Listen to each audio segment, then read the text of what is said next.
गोवा में मुख्यमंत्री के नाम का ऐलान हो गया है। प्रमोद सावंत ही एक बार फिर से गोवा के मुख्यमंत्री पद को संभालेंगे। विधायक दल की बैठक में उन्हें नेता चुन लिया गया है। केंद्रीय मंत्री नरेंद्र सिंह तोमर ने उनके नाम का ऐलान किया। देर शाम उन्होंने नई सरकार बनाने का दावा राज्यपाल के समक्ष पेश किया। प्रमोद सावंत अपने साथी बीजेपी के 20 विधायक, एमजीपी के 2 और 3 निर्दलीय विधायकों के साथ गोवा के राज्यपाल पीएस श्रीधरन पिल्लई से मिले और पत्र देकर सरकार बनाने का दावा किया। साथ में राज्य बीजेपी अध्यक्ष केंद्रीय मंत्री नरेंद्र सिंह तोमर, एल मुरुगन और गोवा चुनाव प्रभारी देवेंद्र फडणवीस भी साथ में रहे। कई दिनों की गहमा गहमी के बाद कल देर शाम ये साफ हो गया कि उत्तराखंड के सीएम पद को एक बार फिर से पुष्कर सिंह धामी ही संभालने जा रहे हैं। कल देर शाम बीजेपी विधायक दल की बैठक में उन्हें नेता चुन लिया गया है। केंद्रीय पर्यवेक्षक राजनाथ सिंह और मीनाक्षी लेखी की मौजूदगी में पुष्कर सिंह धामी के नाम पर मुहर लगी। राजनाथ सिंह ने उम्मीद जताई है कि धामी के नेतृत्व में उत्तराखंड का विकास होगा। मैं पुष्कर धामी को अपनी तरफ से बधाई देता हूं और मुझे पूरा विश्वास है कि इनके नेतृत्व में उत्तराखंड तेजी के साथ विकास करेगा। क्या कर रहे हैं? और मैं आश्वस्त हूं कि उत्तराखंड केवल तेजी के साथ विकास ही नहीं करेगा, बल्कि उत्तराखंड का एक बहुआयामी विकास होगा, ऐसा मेरा विश्वास है।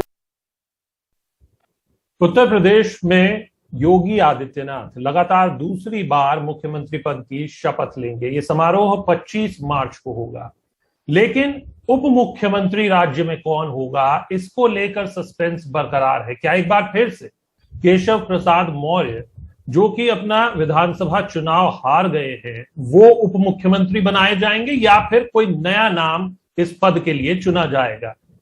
इसी सस्पेंस में बहुत से नाम निकलकर सामने आ रहे हैं।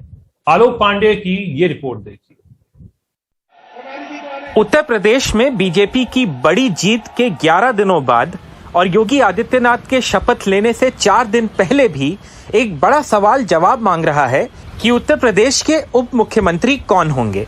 इस वक्त यूपी की नई सरकार के फॉर्मेशन में जो सबसे बड़ा सवाल है वो शायद ये है कि केशव प्रसाद मौर्य, जो पिछली सरकार में उप मुख्यमंत्री थे, क्या फिर से अपना पद रिटेन कर पाएंगे कि नहीं।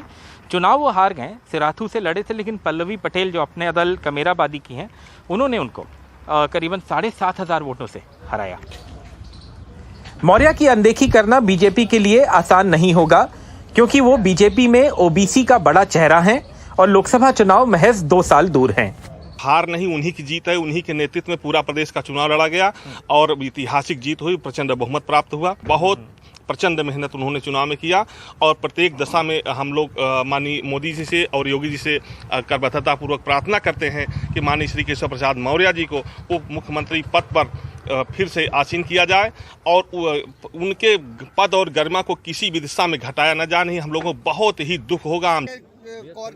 बीजेपी सूत्र कहते हैं कि मौर्य को हटाकर बीजेपी के राज्य प्रमुख स्वतंत्र देव सिंह को लाना एक विकल्प हो सकता है, जो खुद भी पार्टी में ओबीसी का एक बड़ा चेहरा हैं। सिंह ने बीजेपी के हारे हुए उम्मीदवारों को यह खत लिखा है और उनसे पूरी ताकत से बीजेपी के लिए काम करने की अपील की है। दूसरे उप मुख्यमंत्री और बीजेपी के एक अहम ब्राह्मण चेहरा दिनेश शर्मा ने विधानसभा का चुनाव नहीं लड़ा। सूत्रों का कहना है कि उनको इस बार सरकार में नहीं, लेकिन दूसरी कोई अहम भूमिका दी जा सकती है। उनकी जगह ले सकते हैं कानून मंत्री रहे ब्रजेश पाठक, जो ब्राह्मण ही हैं। एक और नाम जो चल रहा है वो है उत्तराखंड की पूर्व राज्यपाल बेबी रानी मौर्य का। वो एससी समुदाय से पार्टी की बड़ी नेता हैं और आगरा से हैं। माना जा रहा है कि आप डिप्टी सीएम पद की दावेदार हैं और पहले भी आपको बड़ी महत्वपूर्ण जानकारी मिल चुकी है। चर्चा भी है, तो आप कितनी आप ही लोग दे रहे हैं मेरे को तो जानकारी, मुझे तो कहा नहीं गया। लखनऊ के स्टेडियम में शपथ के लिए तैयारियां जोरों पर है, जहां शुक्रवार को योगी के शपथ समारोह में तकरीबन 50,000 लोगों के आने की उम्मीद है।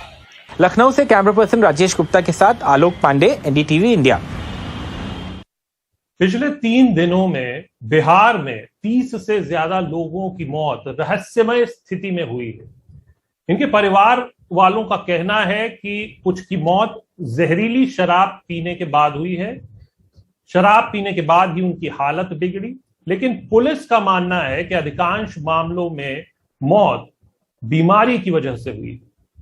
मनीष कुमार की ये रिपोर्ट। था पुल की हाफ क्या प्रॉब्लम हो रहा है? देखने में दिक्कत। आंखों की रोशनी जाने के बाद बिहार के भागलपुर में इलाज करा रहे अभिषेक ने दावा किया है कि न केवल उनके दोस्त मिथुन यादव की मौत हुई, बल्कि जहरीली शराब पीने के कारण उनकी भी हालत बेहद खराब है। पिछले 2 दिनों में संदिग्ध अवस्था में भागलपुर में जहां 17 लोगों की मौत हुई है, वहां दुर्गा देवी ने भी अपना भाई खोया है। उनका कहना है कि भाई की भी मौत हुई, जबकि पहले सब कुछ सामान्य था। इलाज पहले से भी चल रहा था। नहीं सर, ये पहले बार जो है ऐसा दर्द अचानक हुआ था।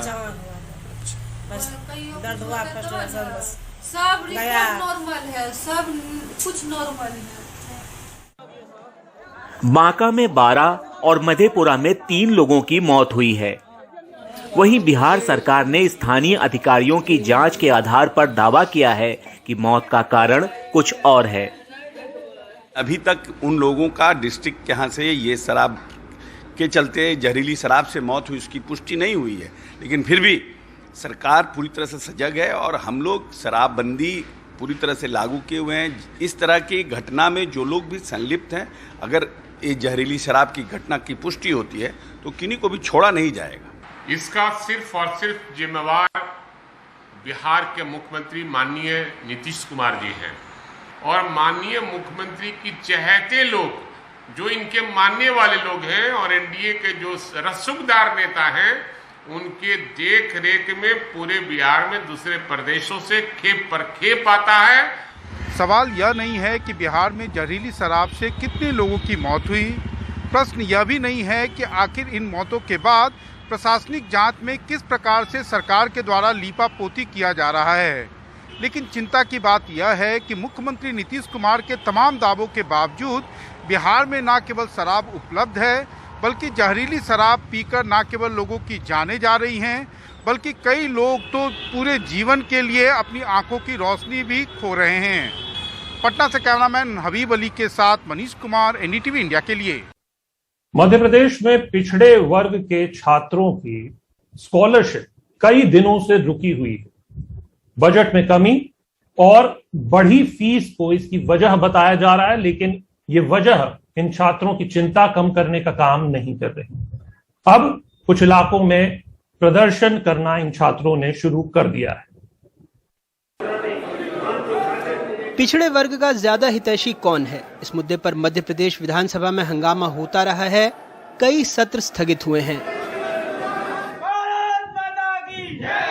हंगामा सड़क पर भी है। विदिशा के इन छात्रों का आरोप है कि वो निजी कॉलेज में पढ़ते हैं, उन्हें 2 साल से स्कॉलरशिप नहीं मिली है। कलेक्टर दफ्तर में ये ज्ञापन देने जुटे थे। विगत 2 सालों से स्कॉलरशिप हमारी नहीं आई है। इसके उपलक्ष्य में हमने कलेक्टर साहब को ज्ञापन दिया। उन्होंने आश्वासन में हमें ये कहा है कि जल्द से जल्द कार्रवाई की जाएगी। पिछले 2 वर्षों से हमारी जो है छात्रवृत्ति नहीं आई। किसी भी हमारी क्या सर, किसी भी कॉलेज, प्राइवेट कॉलेजों की जो है हमारी छात्रवृत्ति नहीं आई है। तो सर हम क्या है कि बिना जो स्कॉलरशिप नहीं आ रही उसके चक्कर में सर हम मजबूरन हमारी पढ़ाई रोकने को मजबूर हो रहे हैं। तो सर से मांगे हमारी छात्रवृत्ति डाली जाए और ये हमारे साथ अन्याय हो रहा है। धार के सुहेल फार्मेसी की पढ़ाई कर रहे हैं। पिता नहीं है, अकेले घर चलाना है। स्कॉलरशिप नहीं मिलने से परेशान है। वो कोई सुनता नहीं। सर के पास भी गया था मैं, वो बोला तुम घर बन जाओ, ये वो कोई रिस्पॉन्स नहीं है। मध्य प्रदेश में कॉलेज की पढ़ाई कर रहे ओबीसी वर्ग के 6 लाख छात्रों को मिलने वाली स्कॉलरशिप रुक गई है। सूत्रों के मुताबिक 2019-20 से लेकर अभी तक स्कॉलरशिप के 1600 करोड़ रुपए छात्रों को मिलने हैं। 2021-22 के 6 लाख, 2020-21 के 3 लाख और 2019-20 के 1.5 लाख छात्रों को स्कॉलरशिप का इंतजार है। अधिकारी कहते हैं फीस बढ़ने से बजट की दिक्कत हुई, विपक्ष अनदेखी का आरोप मढ़ रहा है। इस बजट में ही माननीय सप्लीमेंट्री माननीय मुख्यमंत्री ने रख दिया था, कोई भी विद्यार्थी नीट से हो या अन्य हो, ओबीसी वर्ग हो, एससी हो, एसटी हो, ये जनरल सामान्य वर्ग का जिसको छात्रवृत्ति मिल रही सबको छात्रवृत्ति देनी है। मध्य प्रदेश में एक ऐसा लूटमार का शासन चल रहा है जिसमें विद्यार्थियों को स्कॉलरशिप नहीं मिल रही। लाखों विद्यार्थी हैं और कम से कम 1000 करोड़ रुपया का जो है पेंडेंसी है जो विद्यार्थियों को नहीं दिया जा रहा और 2,80,000 करोड़ रुपए का बजट पारित हो गया है 5 मिनट के अंदर। आप देखें जो बच्चियों को शादियों में अनुदान मिलता है वो भी लूट लिया जा रहा है, उसके भी कांड निकल रहे हैं। बच्चों को स्कॉलरशिप नहीं मिल रही, इसके कांड निकल रहे हैं। इसकी एक गहन जांच होनी चाहिए। सीएजी बार बार इस चीज़ की तरफ इंगित कर रही है। मध्य प्रदेश सरकार कान में रुई डाल के बैठी हुई है। ओबीसी का राग अलापती है और ओबीसी बच्चे दर दर भटक रहे हैं स्कॉलरशिप के लिए। कई कॉलेजों की भी लेट लतीफी का खामियाजा छात्रों को उठाना पड़ रहा है, क्योंकि उन्होंने लिस्ट सरकार को भेजी ही नहीं है। अनुसूचित जाति और जनजाति के छात्रों की छात्रवृत्ति का बड़ा हिस्सा केंद्र से आता है, लेकिन ओबीसी छात्रों के मामले में ये सिर्फ 50 करोड़ रुपए सालाना है। ऐसे में घटती आमदनी और बढ़ते कर्ज के मद्देनजर लगता है ओबीसी छात्रों की छात्रवृत्ति सरकारी प्राथमिकता में नहीं है। धार से अमीन, विदिशा से नावेद और भोपाल से कैमरा पर्सन रिजवान खान के साथ अनुराग द्वारी, NDTV इंडिया।